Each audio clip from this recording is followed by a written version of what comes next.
ሰላም ሰላም ዩናይትዳውያን እንዴት ናችሁ? ዕለታዊ መረጃዎችን ይዘንላችሁ ተገኘን። ክቡራን አድማጮች በርከት ያሉ ሰሞኑን የተወሩ የዩናይትድ የዝውውርም ሆኖ ከዝውውር ወጣ ያሉ መረጃዎችን ይዘንላችሁ ነው የተገኘነው። የኤሮፓ ሊጉ ጨዋታ የፊታችን ሐሙስ የሚደረገው እጅግ የሚጠበቅ ነው። ሁለት ተጫዋቾች በተለይ በዛ ጨዋታ ላይ ይደርሳሉ አይደርሱም ለሚለው ምላሽ የምንሰጣችሁ ይሆናል። አድማጮች የዳሎን ቦታ ይሸፍናል ተብሎም የሚጠበቅ አንድ የዩናይትድ አካዳሚ ውጤት አለ። ልጁ ማን ነው? ልጁን የምታውቁበትም ጊዜ ቀርቧል፣ እነግራችኋለን። ከበርንማውዝ አቻ መውጣት በኋላ ሊቨርፑል የቡድናችንን የፕሪሚየር ሊግ ታሪክ ተጋርቷል። ይሄ ጉዳይ ደግሞ በርካቶች አሞሪም ላይ አንዳንድ ደጋፊዎች ጥያቄ እንዲያነሱ አድርጓቸዋል። ግን የሩበን አሞሪም በክለባችን ቀጣይ ሲዝን ላይ መቆየት ደግሞ ከክለቡም ድጋፍ ማግኘት የተረጋገጠ ነው የሚመስለው። ስለ አሞሪም ሁኔታም ደግሞ የተወሰነ መረጃ እናደርሳችኋለን። ከዝውውር ጋር በተያያዘ ክብሯን አድማጮቻችን የምጠብቋቸው የዝውውር ወሬዎች እጃችን ላይ ይገኛሉ። ስለ ተጠባቂዎቹ 3 ዝውውሮች የኩኒሃ የዴላፕ እና ዛሬ ደግሞ የወጣ አዲስ መረጃ በጊዮኬሬዝ ዙሪያ የተነሳ ሊስማማ ተቃረበ ተብሎ የተነገረ ነገር አለ። እውነት ነው ይሄ መረጃ? ምላሽ እንሰጣችኋለን። የኦስሜሄንም ጉዳይ ተይዟል። የታዳጊ የዩናይትድ አሰሳ እንደቀጠለ ነው። እዚህ አፍሪካ ድረስ አንድ ተጫዋች ሊያስፈርሙ ይችላሉ ተብሎ ተነግሯል። የሕክምና ምርመራ ለማድረግም የተዘጋጀ ተጫዋች አለ። ማን ነው? ከመረጃዎቻችን እስከ መጨረሻው ስትቆዩ ምላሽ የምታገኙ ይሆናል። በተለመደው ፍቅራችሁ፣ በተለመደው ላይካችሁ እጅግ በጣም ምርጥ የሆናችሁ ቤተሰቦች ነው ያላችሁን፣ እናመሰግናለን። ለምሰጡን አስተያየት እስከ መጨረሻው አሁንም ቪዲዮን ላይክ በማድረግ እንድትከታተሉ ነው መጋብዘው። መልካም ቆይታ። ከበርንማውዙ የአቻ ውጤት በኋላ አልተገናኘንም ነበር አድማጮች። እንግዲህ ዩናይትድ በፕሪሚየር ሊጉ ብዙም ፋይዳ የሌለው ጨዋታ ነው እያደረገ ያለው።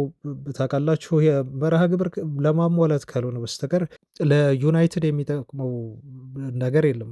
በፕሪሚየር ሊጉ የሚያደርጋቸው ጨዋታዎች ማለት ነው ሲዝኑን የሚወስንለት ዲፋይን የሚያደርግለት አይደለም። በአውሮፓ መድረክም የሚያሳትፈውን ውጤት ይዞ ሊያጠናቅቅ የሚችልበት አይደለም። ዝም ብሎ የሚደረግ መርሃ ግብር ከመሆን በዘለለ ማለት ነው። ግን ስለ ቲሙም የሚሰጣችሁ ነገር አለ። የሚሰጣችሁ አንዳንድ የተጫዋቾቹ እንቅስቃሴ፣ ተጫዋቾቹ በአጠቃላይ የሚያደርጉት ጨዋታን ለማሸነፍ ጥረት፣ ቲሙ ቀጣይ ላለበት የኤሮፓ ሊግ ጨዋታ ምን ይዞ ይቀርብ ይችላል፣ ምን አይነትስ አጨዋወት ሊከተል ይችላል፣ ስፕሪቱ በአጠቃላይ ቲሙ መንፈስ ምን ይመስላል የሚለውን እንድናቅ የሚረዳን ካልሆነ በስተቀር ብዙም ጨዋታ ላይ ትኩረት አድርጎ መዘገብ ማውራት አግባብ አይመስለኝም። ግን ምንድን ነው ከባለፈው ጨዋታ የተረዳ ነው ክቡራን አድማጮች፣ አሰልጣኙ በደንብ ጊዜ እንደሚያስፈልጋቸው ሩበን አሞሪም ከበርንማውዙ ጨዋታ በኋላ በደንብ የተረዳቸው ይመስለኛል። አንዳንድ ሰዎች በእርግጥ የመርሃ ግብር ማሟያ ቢሆንም ዩናይትድ አሸንፎ እንዲወጣ የሚመኙ ብዙ ሰዎች አሉ። ይሄ መሻታቸው በራሱ ከዩናይትድ ደጋፊነታቸው አንጻር ሲታይ ትክክል ይመስላል። ግን በዚህ የዩናይትድ ስኳድ ውስጥ አሁን ትኩረት ማድረግ ቡድኑ ያለበትና አሰልጣኙም እንደተናገሩት ሙሉ ትኩረታቸው መስጠት ያለባቸው በኤሮፓ ሊጉ ላይ ብቻ ነው የሚመስለው። ስለዚህ 100% በፕሪሚየር ሊጉ ጨዋታዎች ላይ ያላቸውን አቅም መስጠት፣ በቀጣይ ጨዋታዎች ላይ በራሳቸውን ማዳከም ነው የሚሆነው ማለት ነው። ግን በዚህ ሳምንት ትልቅ ከክለቡ ታሪክ አንጻር ትልቅ የሆነ ታሪክ ዩናይትድ ተወስዶበታል ወይም ተጋርቶበታል። በሊቨርፑል አማካይነት ሊቨርፑል ሻምፒዮን መሆኑን ያረጋገጠበት ሳምንት ነው እና ከዩናይትድ ማሸነፍና መሸነፍ ውጭ ሊያነጋግር የሚችለው የሊቨርፑሎች ታሪካችንን መጋራታቸው ነው እና በ20ኛ የፕሪሚየር ሊግ ዋንጫ ነው ያነሱት። ይህን ታውቃላችሁ ክቡራን አድማጮች። ግን እኔ ምንጊዜም እንደምለው የዩናይትድ ዋንጫ እና የሊቨርፑል ዋንጫ አይደለም።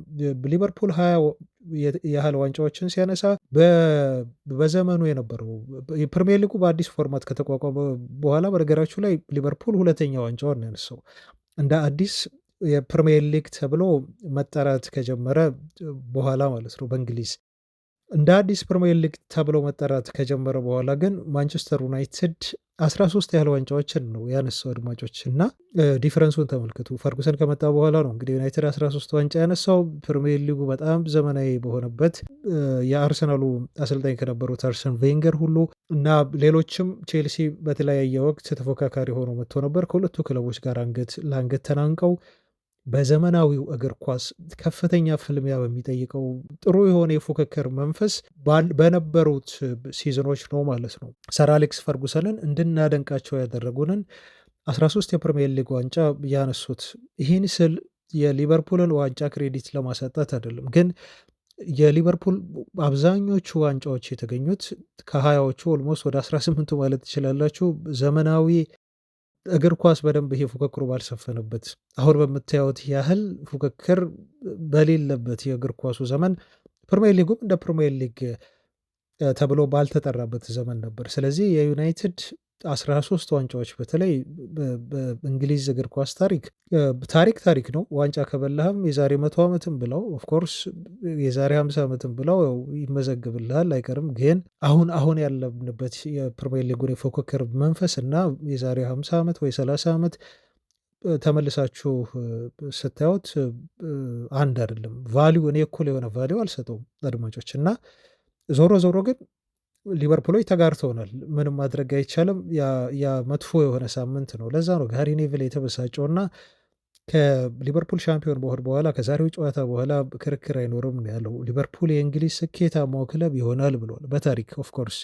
ይህ ለእኛ ትልቅ ህመም ነው። ምክንያቱም ፈርጉሰን በመጣ ጊዜ ብዙ ርቀት ነበረን፣ እነሱ ላይ ለመድረስ ብዙ ለፍተናል ብሏል እና እውነቱን ነው።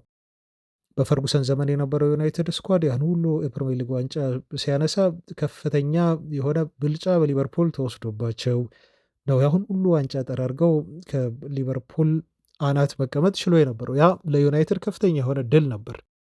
ሊቨርፑል ግን አሁን ያን በኩራት የምናወራበትን ታሪክ ተጋርቶናል። ስለዚህ ምንም ማድረግ አይቻልም። አድማጮች የግሌዘር ቤተሰቦች ክለቡን ከያዙ በኋላ ወደ 12 ዓመታት ነበራቸው ይሄንን የክለቡን እንቁ የሆነ ታሪክ አስጠብቆ ለመቀጠል ማለት ነው። ግን ቢዝነሱ ላይ ብቻ አተኩረው ስለነበረ እና በምታውቁት ዩናይትድ ቤት ውስጥ በተደጋጋሚ ጊዜ በተወራ ችግሮች ምክንያት ክለቡ ሜዳ ላይ ካለው ውጤት ይልቅ ከሜዳ ውጭ የሚያገኛቸውን የስፖንሰርሺፕ ስምምነቶች ሲያሳድድ እና እነኛ ላይ ትኩረት ሲያደርግ በስግብግብ የክለቡ ባለቤቶች ምክንያት እነኛን ሁሉ 12 ዓመታት አመከናቸው ማለት ነው እና ዩናይትድ በሰፊ ርቀት ሊቨርፑልን ዋንጫ እያነሳ ቢያንስ ከ12ቱ ዓመታት እንኳን 3-4 ዓመት ዋንጫ ቢያነሳ አሁን በደንብ መራቅ ይችል ነበር። ጭራሽ የባሰ አሁን 14ኛ ደረጃ በፕሪሚየር ሊጉ የደረጃ ሰንጠረዥ ላይ ተቀመጠ። ይሄ ለዩናይትድ ደጋፊ ለክለቡ ታሪክ ፍጹም የሚመጠን አይደለም እና አንዳንድ ደጋፊዎች በጣም ስሜታዊ ቢሆኑም እና አሰልጣኙ ይልቀቁ አይነት ቫይቭ ያለው አስተያየት ከበርንማውዙ ጨዋታ በኋላ ቢሰጡም የምትፈርዱባቸው አይደለም። ዩናይትድ ካለው ታሪክና ካለው ውጤታማነት አንጻር 14ኛ ደረጃ ይሄ በፍጹም ተቀባይነት ሊኖረው የሚገባ ውጤትና ደረጃም አይደለም። ዩናይትድ እጅግ ከምንጠብቀው በታች ሆኗል ይሄ ሲዝን እና ቶሎ ባለቀልን ብለን የምንመኘው አይነት ሲዝን ነው በሊጉ ማለት ነው። ነገር ግን አሰልጣኙ ይልቀቁ ብሎ ሩበን አሞሪም ላይ ነገሮችን ሁሉ መደምደምና አሰልጣኙ ከመጡ በኋላ ከቀድሞ አሰልጣኝ ኤሪክ ቴን ሃግን በባሰ ይሄን አንክድም፣ ዩናይትድ የውጤት ቀውስ ውስጥ ገብቷል። ኦፍኮርስ ግን እየሰሩ ያሉትን ስራ ከስር ጀምረን የምንገመግም ከሆነ ፍጹም አሰልጣኙ ላይ ትችት እንድንሰነዝር የሚያደርገን ነገር የለም እና ከአሰልጣኙ ጎን መቆም ነው የሚሻለው እና ማመን። ኢኒዮሶች እንደተነገረውም ከዚህ በፊት መረጃውን እንዳደረስናቸው ሙሉ ድጋፍ ለአሰልጣኙ አድርገው የሚፈልጉትን ተጫዋቾች አምጥተው ከሰጧቸው በኋላ እኔ ኦፍኮርስ የአንድ የዝውውር መስኮት ዩናይትድን ይቀይረዋል ብዬ በግሌ አላስብም። ሩበን አሞሪም ይሄን ራሳቸው አሰልጣኙ ተናግረውታል እና አታስዋሹኝ አይነት ነገር ነው ያሉት። ለቀጣይ ሲዝን ዩናይትድ ምን ሊመስል ይችላል፣ ይሻሻላል ወይ ምናምን ለሚባለው ጥያቄና ከውጭ ላለው ፕሬዠር በሰጡት ምላሽ መሰረት እኔ አታስዋሹኝ፣ ዩናይትድ በቀጣይ ፕሪሚየር ሊግ ዋንጫ ያነሳል ብዬ የማይሆን ነገር ላወራ አልችልም አይነት ነገር ነው ያሉት እና አሞሪም ትክክል ነው። ቶፕ ፎር ገብቶ ማጠናቀቅ ራሱ ቀጣይ ሲዝን ለዩናይትድ እና ለአሞሪም ትልቅ ስኬት ሊሆን ይችላል። አድማጮች በአውሮፓ የሚያሳትፋቸውን መድረክ ይዞ ማጠናቀቅ ራሱ ማለት ነው። በአንድ የዝውውር መስኮት ቲሙን ሊያሻሽሉ አይችሉም። በጣም ስር ነቀል ለውጥ ነው ዩናይትድ የሚያስፈልገው። እንደምንረዳው ከሆነ በተለይ ባለፉት ባደረጋቸው የፕሪሚየር ሊግ ጨዋታዎች በጣም እየከበዳቸው መጥቷል። አሰልጣኙ ያላቸው ሪከርድ የሚያበረታታና በቶሎ በዩናይትድ ቤት ዋንጫ ያነሳሉ፣ ውጤታማ ይሆናሉ ብላችሁ እንድትናገሩላቸው የሚያደርግ አይደለም። ስለዚህ ኒውሶች ግዴታ አሰልጣኙ ይችላሉ አይችሉም፣ መቆየት አለባቸው የለባቸውም የሚለውን ለማየት እና እኛም ለመወሰን ለአሰልጣኙ ሙሉ ድጋፍ አድርገውላቸው የሚፈልጓቸውን ተጫዋቾች በአንድ ሁለት የዝውውር መስኮቶች አምጥተውላቸው የሚያደርጉትን ቀጣይ ለውጥ እኛ ማየትና አሰልጣኙ ላይ መፍረድ ይኖርብናል ማለት ነው። አሁን ይህ በእንዲህ እንዳለ ግን የዩናይትድ ብቸኛው ሲዝኑ የሚያድንበት እድል አንድና አንድ ብቻ ነው። መንገዱም አንድ ነው። የአርጀንቲናዊውን ተጫዋች የጋርናቾን ፖስት ኢንስታግራም ላይ ታችሁ ከሆነ ከጨዋታው መጠናቀቅ በኋላ ሙሉ ትኩረታችን አሁን የዩሮፓ ሊጉ ላይ ነው ብሏል እና ሐሙስን በጉጉት እንደሚጠብቀው ነው እንግዲህ ኔክስት ተርስዴይ ብሎ ሐሙስን ሜንሽን አድርጎ እዛ ላይ ጽፎ ጠቅሶ ጨዋታውን በጉጉት እንደሚጠብቁት ተጫዋቾቹ የገለጸልን፣ እኛም በከፍተኛ ጉጉት እንጠብቀዋለን። የቢልባኦ ጨዋታ ብቸኛው ዩናይትድ በአቋራጭ የአውሮፓ ሻምፒዮንስ ሊግ ሊገባ የሚችልበት መንገድ ስለሚሆን ማለት ነው። በነገራችሁ ላይ ወደ አውሮፓ ሻምፒዮንስ ሊግ የሚገባበት ትኬት ብቻ አይደለም። የአውሮፓ ሊጉ ብዙ ተጨማሪ ፈንዶችን ዩናይትድ እንዲያገኝ ይረዳዋል። ወደ 100 ሚሊዮን ፓውንድ በትንሹ ከዛ በላይ ሊያገኝ ይችላል። ከእንደገና ወደ ክለቡ መምጣት የማይፈልጉ ምናልባት በአውሮፓ ሻምፒዮንስ ሊግ ተሳትፎ ምክንያት አንዳንድ ተጫዋቾች አሉ። እነሱን ለማሳመንና ወደ ክለቡ እንዲመጡ ለማድረግም ይረዳዋል። ከምንም በላይ ግን እኔ ከገንዘብ በላይ ትልቅ ዋጋ ብሰጠው እና ዩናይትድ የዩሮፓ ሊጉን መብላት ግዴታው ነው ብዬ የማስብበት አንድ ምክንያት ለቲሙ ቀጣይ ሲዝን ሞቲቬት እንዲሆን ዩሮፓ ሊጉን መብላትና ዩሮፓ ሊጉን ሳይበሉ የፕሪሚየር ሊጉን ሲዝን ቀጣይ ሲዝን መጀመር አንድ አይደለም። ሞራል ስታዩት በዩናይትድ ቲም ውስጥ የሚፈጥረው ትልቅ የስነ ልቦና መነሳሳት አለ። ስለዚህ ለሞቲቬሽን እጅግ ይጠቅማል። ሞቲቬሽን ከገንዘቡም በላይ ነው እኔ ቫሊዩ የምሰጠው የአውሮፓ ሊጉ ላይ። ይሄ ፖዘቲቭ የሆነ ቫይቭ በዩናይትድ ተጫዋቾች ውስጥ ማምጣት የሚያስችል ትልቅ አቅም ስላለው ማለት ነው እና ዩሮፓ ሊጓን እንግዲህ በጉጉት እንጠብቃታለን። ሐሙሱ ጨዋታ በፊት የሰማናቸው ጥሩም ነገሮች አሉ፣ መጥፎም ነገሮች አሉ። አድማጮች ለምሳሌ ከጥሩ ነገር ብንጀምር ጉዳት ላይ የነበሩ ተጫዋቾች ተመልሰዋል።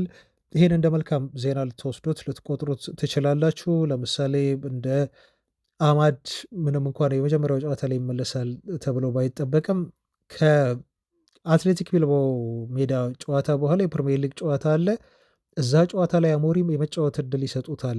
ይሄ ቶሎ ወደ ሪትም ውስጥ ለመግባትም ይቸገራል። አማድ ረጅም ጊዜ ጨዋታ ሳያደርግ ቆይቷል።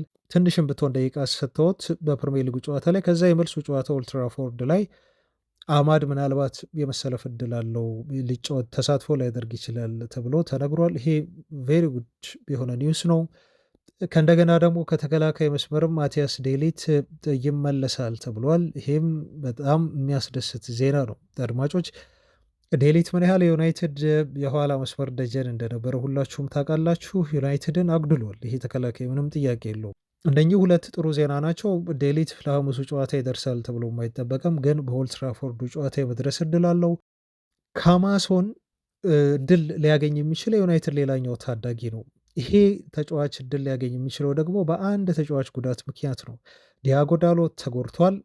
ይሄ 18 ዓመቱ ከዚህ በፊት ከዩናይትድ ታዳጊ ተጫዋቾች ጋር ስሙን አንስቼላችኋለሁ። የምታስታውሱት ካላችሁ አድማጮች ትልቅ ተስፋ የሚጣልበት ትልቅ ፖቴንሻል ያለው በቀኝ ክንፍ ቦታ ላይ የዳሎትን ቦታ መሸፈን የሚችል ተጫዋች ነው። ስለዚህ ይሄ ተጫዋች በዩናይትድ ቀጣይ ጨዋታዎች ላይ ልናየው የምንችለው ተጫዋች ነው ማለት ነው። እንግዲህ የዲያጎ ዳሎ መጎዳት ጥሩ የሆነ እድል ፈጥሮለታል። ጥሩ የሆነ ኦፖርቹኒቲ ነው ለሱ ራሱን በደንብ ያሳይበታል ተብሎ ይጠበቃል። የመሰለፍ እድል አሰልጣኙ የሚሰጡት ከሆነ ማለት ነው። ስለዚህ ጃይደን ካማሶ በቀጣዮቹ ጨዋታዎች ላይ ዳሎን ቦታ ይሸፍናል ተብሎ ይጠበቃል። ኦፍኮርስ ልምድ ያለው ተጫዋች ሮቴት አድርገው አሰልጣኙ ያን ቦታ ከቨር ለማድረግ ይጥሩ ይሆናል። ይሄም ልጅ ግን እንደ በፕሪሚየር ሊጉ አይነት ቀጣይ በመሃል የምናደርገው ጨዋታ ላይ ተጠቅመውት ልናይ የምንችልበት እድል አለ ማለት ነው ከአማሶን። ከዛ ውጪ ደግሞ በዚሁ ጋር ላያይዝላችሁና የቀኝ ተመላላሽ ተከላካይ ፍለጋቸው አሁንም ዩናይትዶች እንደቀጠለ ነው ተብሎ ተነግሯል። እንደሚፈልጉም ከዚህ በፊት ሰምተናል። የኢንተር ሚላኑን የቀኝ ተመላላሽ ተከላካይ መስመር ተጫዋች ዴንዝል ደምፍሪስን አሁንም ይፈልጉታል ሩበን አሞሪም ተብሎ ተነግሯል። ኤሪክ ቴናግ ነበር ሲፈልጉት የነበረው ግን ይሄ ፍላጎት አሁንም ቢሆን በዩናይትድ የቀኝ ተመላላሽ ተከላካይ ቦታ ላይ በሩበን አሞሪም ተጫዋቹ ላይ ፍላጎት እንዳላቸው በድጋሚ ተረጋግጧል ተብሎ እስከ 30 ሚሊዮን ፓውንድ ድረስ ዩናይትዶች ሊያወጡበት እንደሚችሉ ነው ኢንተር ላይቭ የዘገበው።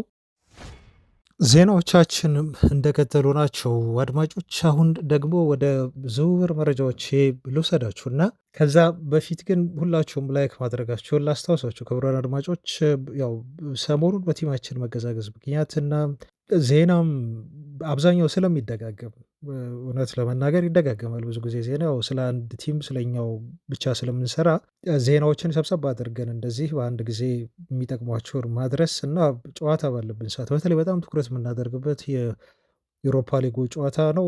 ስለዚህ ተከታታይ መረጃዎችን ስለ ዩሮፓ ሊጉ አሁን ሐሙስ ነው እንሰጣችኋለን ማለት ነው። ለማንኛውም ግን ተሳትፏችሁ አሪፍ ነው፣ በጣም ደስ ይላል እና መሳተፋችሁን ቀጥሎ እንደዚሁ በኮሜንት እንደዚሁም ቪዲዮዎቻችንን ላይክ በማድረግ የምታበረታቱን ምርጥ ቤተሰብ ነው ያላችሁት። ስለዚህ በዛው እንድትቀጥሉ ነው የምነግራችሁ። ክቡራን አድማጮች የዝውውር መረጃዎችን ነው አሁን ማደርሳችሁ። የምጠብቋቸው ዝውውር ወሬዎች አሉ።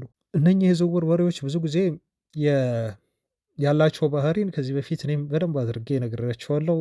ሩመር ናቸው አንዳንዶቹ፣ ሩመር ናቸው አንዳንዶቹ፣ በጣም ይሄ ሪያሊስቲክ የሆኑ ወሬዎች ናቸው፣ ተጨባጭ የሆኑ ከምናምናቸው የዜና ምንጮች የሚወሩ ናቸው። በተለይ በዩናይትድ የአጥቂ መስመር ግዢ ላይ ብዙ ተጫዋቾች ስማቸው ይነሳል። አንዱን እዚህ ስትሉት ነገ ደግሞ አንድ ተጫዋችን እንዲሁ ሊያስፈርሙ ተስማሙ ብለው ጋዜጦች ይመጣሉ። ይሄ ለምን እንደሚሆን የሚገባችሁ ይመስለኛል። ዩናይትድ ካለው የመላው ዓለም ተቀባይነት አንጻር የትኩረት ማዕከልም ስለሆነ ጋዜጦቹ በደንብ ነው የሚፈልጉት እና የማራገብ አይነት ባህሪ ያላቸው ትንሽዬ ነገር ነው የሚፈልጉት። ትንሽ ጫፍ ይዘው ነገሮችን አስፍተው ስለ ዩናይትድ ማውራት፣ ያንንም ይህንንም ተጫዋች ከዩናይትድ ጋር ስሙን ማያያዝ ይመርጣሉ። ግን እንደምንችለው መጠን ሰሌክቲቭ ለመሆን እንሞክራለን።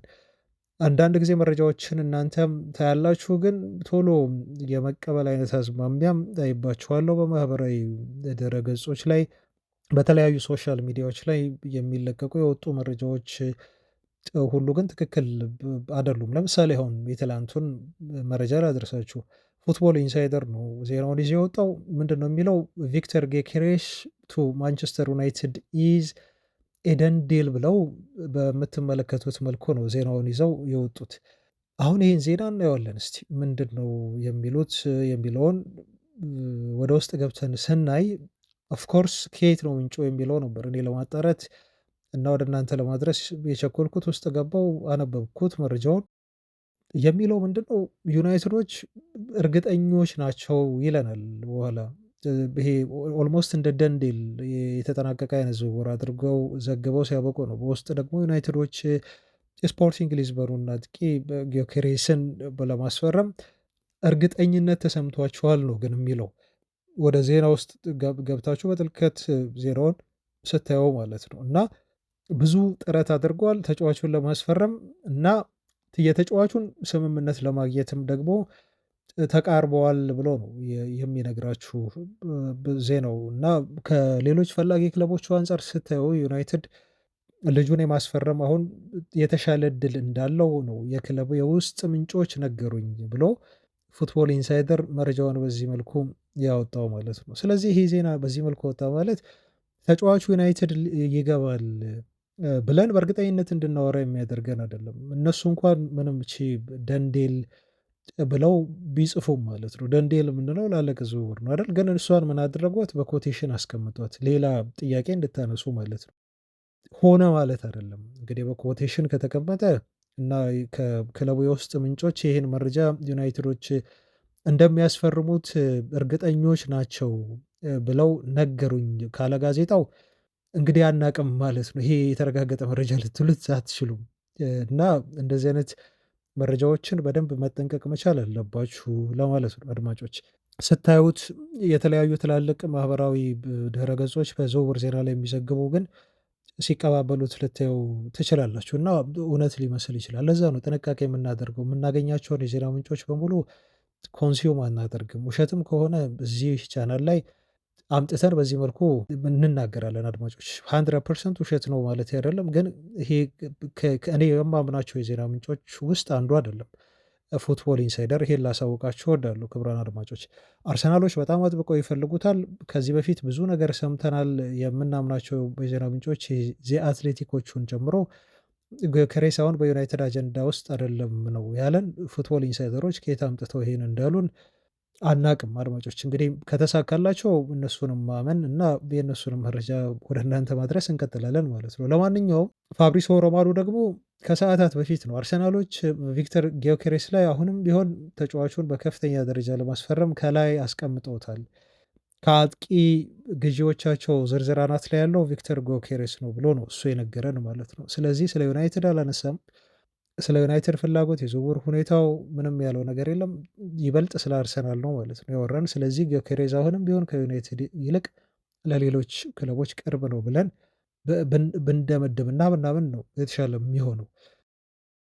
ሃትሪክ ሰርቷል ባለፈው። ይሄ ተጫዋች አስገራሚ ተጫዋች ነው፣ ምንም ጥያቄ የለውም። ተጫዋቹ 51 ጎል ነው ያስቆጠረው በ48 ጨዋታዎች። ይህ የማይታመን ነው። በትልልቅ ጨዋታዎች ላይ ጎል የማስቆጠር ጥሩ የሆነ ልምድ አለው። 60 ሚሊዮን ፓውንድ ነው የሚወጣበት።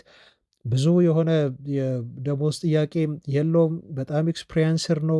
ፕሮቨን የሆነ ጎል ስኮረር ነው። በአውሮፓ በተለያዩ የአውሮፓ ሻምፒዮንስ ሊግ ሳይቀር ይሄን አሳይቶናል።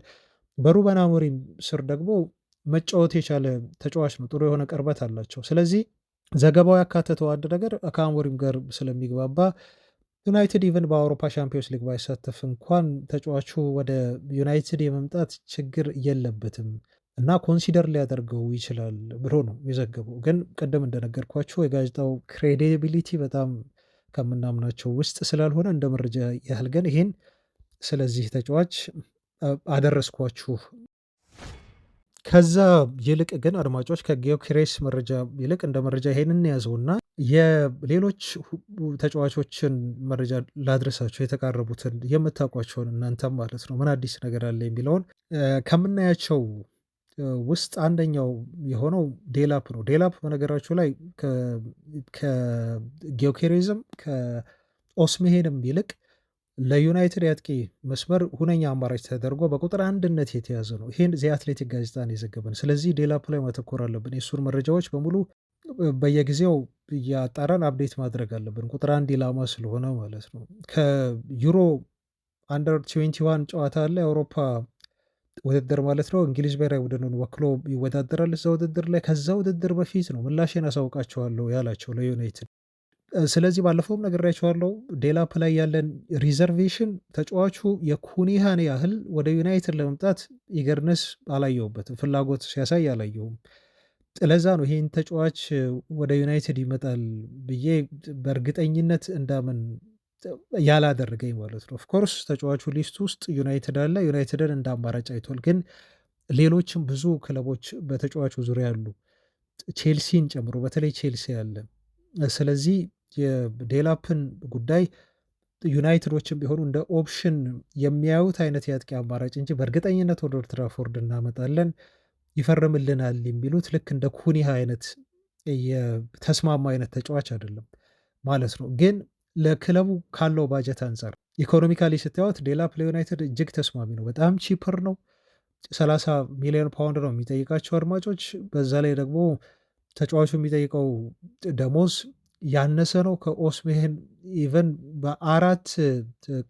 በአራት እጥፍ ቅናሽ በዩናይትድ ቤት እየተከፈለው መጫወት የሚያስችለውን ደሞዝ ሊሰጡት ይችላሉ። ዊችዝ ለኢኒዮስ በጣም አመቺ ነው። ኢኒዮሶች የያዙት የዝውውር ስትራቴጂንም ካያችሁ እድሜው 22 ነው። ተጫዋቹ ያንግ ነው ማለት ነው። ሲፈልጉ አጎልብተው ሊሸጡት ሁሉ ይችላሉ። ረጅም ዓመት ላይ ዩናይትድ ሊጫወት ይችላል። ኦስሜን 26 ነው። ጌኬሬስም እንደዛው ተጫዋቹ በፕሪሚየር ሊጉ ባለፈው በዚህ ሲዝን ኦልሞስት 10 እና ከዛ በላይ አስቆጥሯል። ልምድ አለው። ከእንደገና 60 እና ከዛ በላይ ሾት ክሬቲንግ አክሽን ተጫዋቹ መውሰድ ችሏል ማለት ነው በፕሪሚየር ሊጉ። ይሄ በጣም ትልልቅ አጥቂዎች የሚያስመዘግቡት ስታት ነው። 45% ደግሞ ቴክኦን አሳክቷል። ዩቲዩብ ላይ ግቡና የዴላፕን ጎሎችና አጠቃላይ እንቅስቃሴዎችን እዩ። በነገራችሁ ላይ ዴላፕ ትክክለኛ የማንቸስተር ዩናይትድ የአጥቂ መስመር መፍትሄ ይሆናል ብዬ ባላስብም ለቀጣይ ሲዝን በአንድ ጊዜ መጥቶ በአንድ ሲዝን ከቲሙ ጋር ተዋህዶ በአመት ውስጥ 20 እና 30 ጎል የሚያስቆጥር አጥቂ ነው ብዬ ባልወስደውም፣ ግን በዩናይትድ ስኳድ ውስጥ የዩናይትድ የአጥቂ አማራጭ ሆኖ ቢመጣ ተጫዋቹ እመኑኝ ከጥቂት አመታት በኋላ አንዳንዶች የሚሉትም እንደዚህ ነው አይደል ዴላፕን እኔ የራሱ የእንቅስቃሴዎችን ክሊፖቹን ካየው በኋላ ነው እና ተጫዋቹ እናንተም ስታዩት እርግጠኛ ነኝ በእኔ ትስማማላችሁ። ክሊፖቹን ይሁ ያስቆጠራቸውን ጎሎች ያለው ፔስ ተጫዋቹ በጣም ፔስ አለው። በጣም ስትሮንግ ነው። ፕሪሚየር ሊጉ የሚጠይቀው የፊዚካል ዲማንድ አለው። ኳስ እግሩ ላይ ከገባ ደግሞ ፍጹም አትቀሙትም። ዴላፕ በጣም አቅልሎ ነው የሚጫወተው። ልክ እንደ አንድ ይሄ እንግሊዛዊ ሃሪኬን ላይ ሃሪኬን አሁን ይሄ እግር ኳሱ ላይ የሆነ ኳሱን ሲገፋው የሚያምር አንዳንድ ተጫዋቾች ኳሱን ሲይዙት ሲገፉት ወደፊት ያላቸውን ስኪል ተጫዋቾች የሚቀንሱበትን መንገድ ስትወት በጣም የሚስባችሁ ነገር አለ አይደል? ከሃሪኬን ይልቅ ዴላፕ ላይ ያንን ታያላችሁ። ሃሪኬን እሱ ኳስ በመጨረስ እሱ ሌላ ዓለም ውስጥ ያለ ተጫዋች ነው። ከእንግሊዝ የምንጊዜም ምርጥ አጥቂዎች መካከል አንዱ ነው። የሃሪኬን ኤለመንት አለው ይሄ ልጅ ኳስ ካገኘ ከምንም ነው ማግባት የሚችለው ይጨርሳል። በዛ ላይ ደግሞ ይሄ ስኪል ያለው እንግሊዛዊ ታውቃላችሁ፣ በደንብ ነው ስኪሉ ያለው እና በክሊፑን ስታዩት ትረዳላችሁ ከተጫዋቹ እንቅስቃሴ ማለት ነው። ሆይለንድ ይጋፋል አይደል? የማያሸንፈውን አይነት መገፋፋት ነው የሚፈጥረው ከተቃራኒ ቡድን ተከላካዮች ጋር እና በኮንፊደንስ ነው ኳስ የሚቀሙት። ኳሱን ሆልድ ማድረግ አይችልም። ይሄ ግን ኳሱንም ሆልድ ያደርጋል። ቢኮዝ ፊዚካሊ በጣም ስትሮንግ ነው። ሊያሸንፉት አይችሉም ተከላካዮች። ሆልድ ከማድረግም አልፎ ደግሞ የሆነ ነገር ከዛች ኳስ ክሬት ያደርጋል ማለት ነው እና ዴላፕ ትልቅ አቅም ያለው ልጅ ነው እና ዩናይትድ ውስጥ ቢመጣ ቢፈርም እኔ ለምን ኦስሜሄን አልመጣም ብዬ እንዳልነጫነጭ እና በቲሙ የዝውውር ስትራቴጂ ሁሉ ጥያቄ እንዳላነሳ የሚያደርገኝ አይነት ዝውውር ነው እና ትክክል ናቸው ዩናይትዶች ይህን ተጫዋች ለማዛወር መያዛቸው የሚለውን ለማንሳት ነው። ያሉትን ጥያቄዎች በሙሉ ወደ ዩናይትድ ይመጣል አይመጣም፣ ያሉት ችግሮች ምንድን ናቸው የሚለውን በሙሉ ቀደም እንዳደረስኳቸው ሆኖ ሳለ በተለይ ቼልሲን ይህን ተጫዋች ሊያስፈርመው ከዩናይትድ ቀድሞ ጥረት እያደረገ ነው ቼልሲ። ስለዚህ ተጫዋቹም ያሳወቀው ከዩሮ በፊት ነው አሳውቃቸው ያለው ከአንደር 21 ማለት ነው። እስቲ ምን እንደሚያሳውቅ አሁን ሲዝኑም ሊያልቅ ተቃርቧል። ውሳኔው ምን እንደሆነ እንሰማለን። በተጫዋቹ እጅ ነው ማለት ነው። ስለዚህ ዩናይትድ ለመምጣት ልጁ ቲሙ ክለቡ የሚያደርገው የዝውውር ጥያቄ ማቅረብ፣ ኮንትራቱ ጉዳይ ላይ መስጠት፣ ኦፈሩን ማቅረብ ብቻ ነው ማለት ነው። ውሳኔው የሚሆነው የተጫዋቹ ነው። የኩኒሃ ግን አድማጮች ከዚህ ልጅ ይለያል። ለምንድነው የኩኒሃ ጉዳይ የሚለየው? ተጫዋቹ ራሱ ዩናይትድ መጫወት ህልሙ ነው። ይሄን በተለያዩ ነገሮች ያሳየን አድማጮች፣ በተለያዩ ነገሮች። አሁንም ሰሞኑን እስቲ ምንድን ነው ስለሱ ያለው አዲስ ነገር ብዬ የኩኒሃን ነገር ላጣራ እየሞከርኩ ሳለው አባቱ በማህበራዊ ድረገጾች ላይ በተለይ ኢንስታግራም ላይ ስለ ተጫዋቹ የዩናይትድ ዝውውር የሆነ ነገር ተወራ። እቺ ላይክ በተኗን ጠቅ ያደርጋሉ።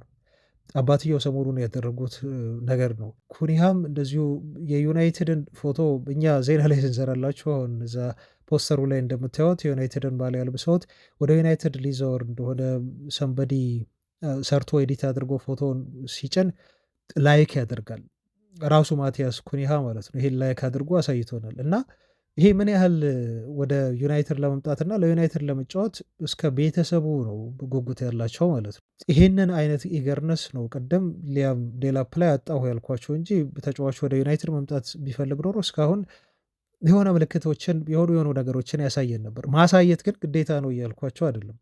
አሁን የኩኒያ ዝውውር ላይ ትኩረት እያደረግን ስለ ኩኒያ ስለምናወራ የኩኒያ ወደ ዩናይትድ መምጣት እርግጠኛ የሆነ እርግጥ ለመሆን የተቃረበ ነገር እንደሆነ ልነግራችሁ ስለፈለግኩ ነው። ሩበን አሞሪም ተጠየቁ ባለፈው ከበርንማውዙ ጨዋታ በፊት ነው ሲጠይቋቸው በኩኒሃ ጉዳይ ምንም ነገር መናገር አልፈልግም አሉ። ምክንያቱም አሁን ስለ ኩኒሃ የሆነ ነገር ባወራ ሌሎች ብዙ የምንፈልጋቸው ተጫዋቾች አሉ። ነገም ደግማችሁ ደግሞ ስለ ሌሎች ተጫዋቾች መልሳችሁ መጠየቃችሁና ምላሽ መፈለጋችሁ አይቀርም። ስለዚህ ላወራ አልችልም በሚል አሞሪም አስተያየት ሰጡ።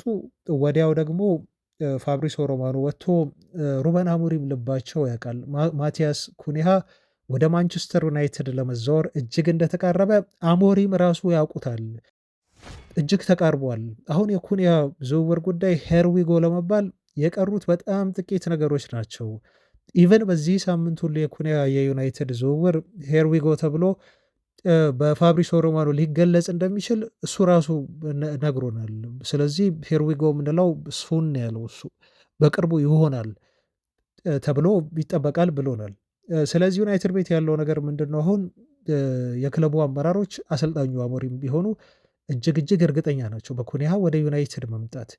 ሁሉንም ነገር ጨርሰዋል። ከተጫዋቹ ጋር ማድረግ ያለባቸው ስምምነት ከወልቭሶች ጋር የውል ማፍረሻ ሂሳቡን እንደሚከፍሉ ግን በስንት ዓመት ቆርጠው ይከፍላሉ የሚለውን ኢንስታልመንቱን ሁሉ ሳይቀር ተደራድረውበት እንዳለ ጨርሰዋል። የፔፐር ወርክ ማዘጋጀት የሚባሉ ተጨማሪ በጣም ጥቃቅን የሚመስሉ ግን በጣም አስፈላጊ የሆኑ ስራዎች አሉ ከጀርባ የሚሰሩ እና ያንን ነገር ማጠናቀቅና መቼ በይፋ ተጫዋቹን ውሉን አፍርሰው ተጫዋቹን የግላቸው እንደሚያደርጉ ታይሚንግ እየጠበቁ ነው ያሉት። እሱን ክለቡ ነው የሚያውቀው፣ እኛ አናቅም። መቼ ማድረግ እንዳለበት ክለቡ ጠንቅቆ ያውቃል። እና አሁን ያን እየጠበቅን ያለ ነው። በኩኒሃ ዝውውር ጉዳይ ሞስት ፕሮባብሊ በዚህ ሳምንት የሆነ አዲስ ነገር ከተጫዋቹ የዩናይትድ ዝውውር ጋር በተያያዘ አዲስ ነገር ልትሰሙ ትችላላችሁ። በቃ ኦልሞስት ወደ ዩናይትድ እንደሚያመራ የተረጋገጠ አይነት መረጃ የለም። ከሁለቱ ክለቦች ሊፈጽሙ ይችላሉ፣ ልንሰማ እንችላለን። በተጫዋቹ በኩል ምንም ችግር የለም። እሱን አውርተንበታል አድማጮች። ስለዚህ የኩኒሃ ዝውውር 10 ቁጥር ቦታ ላይ ለዩናይትድ በጣም ጥሩ ዜና ነው። በጊዜ ምንም ይሄ ጭቅጭቅ የሌለው ወደ ሌሎች ተጫዋቾች አማራጭን የማትሉበት አብላጫውን የዝውውር መስኮት የዝውውር እንቅስቃሴያችሁን እና ክለቦችን ተጫዋቾችን ለማሳመን የምታደርጉትን ጊዜ የቆጠበ በጣም ፈጣን የዝውውር እንቅስቃሴ ነው የሚሆነው። ዩናይትድ እንደዚህ አድርጎ አናቅም እና አሞሪምም እንዳሉት ከየትኛውም ጊዜ በላይ ዝውውሮችን በጊዜ ለማጠናቀቅ እንሰራለን ብሏል። ክለቡም አሞሪምም ይሄን አረጋግጧል። ስለዚህ አሁን የያዙት ስትራቴጂ በጣም ጥሩ ነው። ገና አልተከፈተም የዝውውር መስኮት። ምንም የዝውውር መስኮቱ ሳይከፈትና ሳይደርስ እንደዚህ አይነት ስምምነቶችን በጊዜ ለማጠናቀቅ መቃረብ፣ ይሄ በክለቡ ታይቶ የማይታወቅ ነገር ነው። በጣም ጥሩ ስራ ነው አሁን እየሰሩ የሚገኙት ማለት ነው። ምክንያቱም ሌሎች ትኩረቶችን ማድረግ አለባቸው። 10 ቁጥርን ቦታ ሸፈኑ። ኦፍኮርስ ይሄ ጥሩ ዜና ነው፣ ደስ ይላል። ግን ዋነኛ የክለቡ የዝውውር ኢላማ የሆነውና የሚፈልጉት ደግሞ የ9 ቁጥር ስትራይከር ቦታ አለ።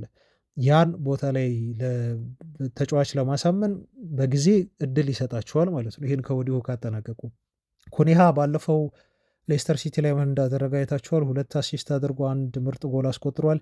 15 ጎልና 6 አሲስት ላይ ነው ተጫዋቹ የደረሰው። 21 ጎልና አሲስት ማለት ነው። ደካማ በምንለው ወልቭስ ኢማጂን ዩናይትድ ቤት ውስጥ ቢመጣ ብሩኖ ፈርናንዴዝ እኮ ከኋላው ነው ያለው አይደል?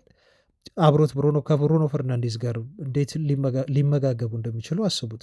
በተለይ ለብሩኖ ፈርናንዴዝ ይበልጥ ነፃነት ተሰጥቶት እንደ ዋርተን አይነት የአማካይ ስፍራ ተጫዋቾች የሚፈርሙለት ከሆነ በነፃነት ብሩኖ ወደፊት ሄዶ የማጥቃቱን ስራ የሚያቀጣጥልበት እድል አለ እና ምን ያህል በዩናይትድ ቤት በአመት 10 ጎል ራሱ የሚያስቆጥር አይነት ተጫዋች ከሆነና አሲስት ማድረግ የሚችል ከሆነ ዩናይትድን እንዴት ሊቀይር እንደሚችል ሁላችሁም መገመት ትችላላችሁ። በፕሪሚየር ሊግ ታሪክ እንደውም 15 ጎል ያገባ ብራዚላዊ በሚል ኩኒሃ ከፊርሚኖ እና ከማርቲኔሊ ጋር እኩል ሪከርድ ተጋርተዋል ማለት ነው። ብራዚላዊ ሆኖ 15 ጎል በማግባት የሚበልጥበትም እድል አለ። ፊርሚኖ ለቋል። ከማርቲኔሊ ይልቅ አሁን ኩኒሃ የማግባት እድል በፕሪሚየር ሊጉ ስላለው ኦፍኮርስ ማርቲኔሊም ሊያገባ ይችላል እና ጥሩ ፎርም ላይ ያለ በ5 ዓመት ኮንትራት ለዩናይትድ ለመፈረም የተቃረበ ተጫዋች ነው ማቲያስ ኩኒሃ። ዜናዎቻችን እንደቀጠሉ ናቸው አድማጮች። አሁንም ቪዲዮን ላይክ ማድረጋችሁን እንዳትረሱ ላስታውሳችሁና ወደ ኦስሜሄን መረጃ ላምራችሁ። የኦስሜሄን ጉዳይ የሚወጡት መረጃዎች የኦስሜሄን ወደ ዩናይትድ ሊዘዋወር ነው የሚሉን መረጃዎች አሉ። እነኛ መረጃዎች ላይ ያለኝ እምነት ማጣት ነው ትልቁ ችግር የሆነው እና ፋብሪሶ ሮማኖም እየነገረን ያለው ነገር ኦስሜሄን ከዩናይትድ የግዢ ዝርዝር ውስጥ ካሉ የአጥቂ መስመር ተጫዋቾች መካከል አንዱ ነው ብሎ እሱ ነግሮናል። ግን የአትሌቲክን መረጃ ደግሞ ስናይ ዴላፕ ነው ከኦስሜሄን ይልቅ ዴላፕ ነው ቁጥር አንድ የዩናይትድ የዝውውር የአጥቂ መስመር ኢላማ ብለው ነገሩን። ሁለቱንም እናምናቸዋለን። ፋብሪሶ ሮማኖንም እናምነዋለን። ዚ አትሌቲኮችንም እናምናቸዋለን። ስለዚህ የሁለቱን መረጃ ሆኑ ሁለቱም የሚጣረስ ነገር ነው እያወሩ ያሉት። አትሌቲኮች የሚሉት ዩናይትዶች ሙሉ ትኩረታቸው ዴላፕ ላይ ነው። ኢቨን እንደ ሁለተኛ ኦፕሽን አድርገው ራሱ ኦስሜሄንን አልያዙትም። ዴላፕንም ማያስፈርሙ ከሆነ ሌሎች የአጥቂ መስመር አማራጮቻቸውን ነው ዩናይትዶች የሚያዩት እንጂ ኦስሜሄን እንደ አጀንዳ ተደርጎ ሲሪየስሊ በዩናይትድ የተወሰደ የአጥቂ መስመር ኢላማ አደለም እያሉን ነው ያሉት ዘ አትሌቲኮች። ፋብሪሶ ሮማኖ የሚለን ደግሞ ዩናይትዶች ከያዟቸው የአጥቂ መስመር የግዢ ዝርዝሮች መካከል ኦስሜሄን አንዱ ነው እና እየተከታተሉት ነው፣ ይህን ተጫዋች ችላ አትበሉት የሚል አይነት ቫይቭ ያለው መረጃ ነው የሚሰጠን ማለት ነው። ነገር ግን ሁለቱንም ስለምናምናቸው አሁን እኛ ምን ብለን ነው ከመረጃዎቹ የምንረዳው? ኦፍኮርስ ዩናይትድ ቀዳሚ የዝውውር አማራጩ አይደለም ኦስሜሄን እንዳገኝ ነው መረጃ ከሆነ እንደዚህ ብለን ነው መተርጎም የምንችለው። ቀዳሚ የዝውውር ኢላማቸው የሆነ አይመስለኝም ኦስሜሄን ግን እንደ አማራጭ ደግሞ ይሄ የሚሆን ከሆነ ይሄ የማይሆን ከሆነ ብለው የሚይዙት ነገር አለ። እንደ አማራጭ ከያዟቸው የአጥቂ መስመር ዝውውር ፍላጎቶች መካከል አንዱ እንደሆነ ግን መረዳት ትችላላችሁ ማለት ነው። ከቱርክ የሚወጡ የዜና ምንጮች አሉ። አሁን ትላንት ደግሞ ከጣሊያን እንደዚህ የወጣ ዜና አለ። ቶቶ ጁቬ ነው መረጃውን ይዞ የወጣው 64 ሚሊዮን ፓውንድ የሚጠጋ የውል ማፍረሻ ሂሳብ ዩናይትዶች ለመክፈል ተዘጋጅተዋል ሲል ዘገበ ማለት ነው። እና ሲሪየስሊ ግን እንዳትወስዱት ይሄን ነገር መረጃው ቱቶ ጁቬ ነው ብያቸዋለሁ። እና ከኩኒያ ቀጥሎ ይሄን ተጫዋች ዩናይትዶች ሊያስፈርሙ ዝግጁ ስለመሆናቸው ከኩኒያ ጋር ሁሉ ሊያጣምሩት እንደሚችሉ ነው የዘገበው። አንድ ሚረር ጋዜጣም እኔ ከእንግሊዝ ጋዜጦች ብዙ ክሬዲብል ነው ብዬ የማልወስደው ልክ እንደነ ዘሰን አይነት ትርኪ ምርኪውን ከሚያወሩ ጋዜጦች መካከል አንዱ አድርጌ ነው የምወስደው። ሚረር ጋዜጣ ማንቸስተር ዩናይትድ አለቃ ሩበን አሞሪም ቪክተር ኦስሜሄንን የአጥቂ መስመር ቶፕ ኢላማቸው አድርገውታል ብሎናል። እና ምናልባት ቼልሲዎች ከዚህ ተጫዋች ዝውውር ፉክክር ራሳቸውን አገለሉ አለ ሚረር። ቼልሲዎች ስላገለሉ ለዩናይትድ ኦስሜሄንን የማስፈረም እድል ተፈጥሯል በሚል ሚረር ደግሞ በዚህ መልኩ ዘገበ ማለት ነው። አሁን አሰልጣኙ ሩበን አሞሪም ከቦርዱ ጋር ከዩናይትድ አመራሮች ከዩኒሶች ጋር ምርጫቸውን ማሳወቃቸው አይቀርም። ልብ በሉ አድማጮች፣ አሁን ልዩነት ሊኖር ይችላል። አሰልጣኙ ኦስሜሄንን አምጡልኝ፣ በቃ እሱ በአውሮፓ በትልቅ መድረኮች ራሱን በደንብ ያሳየ እኔ የምፈልገው ታይፒካል አይነት የዩናይትድ የስትራይከር በአጥቂዎች ዋነኛ ቁጥር አንድ ኢላማዬ ነው ሊሉ ይችላሉ አሰልጣኙ አሞሪም። ቦርዱ ደግሞ ነው አሁን ያለን ባጀት ይህን ያህል ነው። ኤጅም ሊያነሱ ይችላሉ ኢኔሶች። ከእድሜው አንጻር ዴላፕ ይሻላል፣ 22 ዓመቱ ነው። ኦስሜን 26 ዓመቱ ነው። ከሚያስወጣን ኢኮኖሚካልም ከሚያስወጣን የዝውውር ባጀት አንጻር ዴላፕ ይሻለናል ብሎ ቦርዱ አሞሪምን ሊከራከር ይችላል። ስለዚህ እንደዚህ አይነት የዝውውር መረጃዎች አንዴ ዛሬ ከአንዱ አጥቂ ጋር ሌላ ጊዜ ደግሞ ከሌላው አጥቂ ጋር ቢነሱ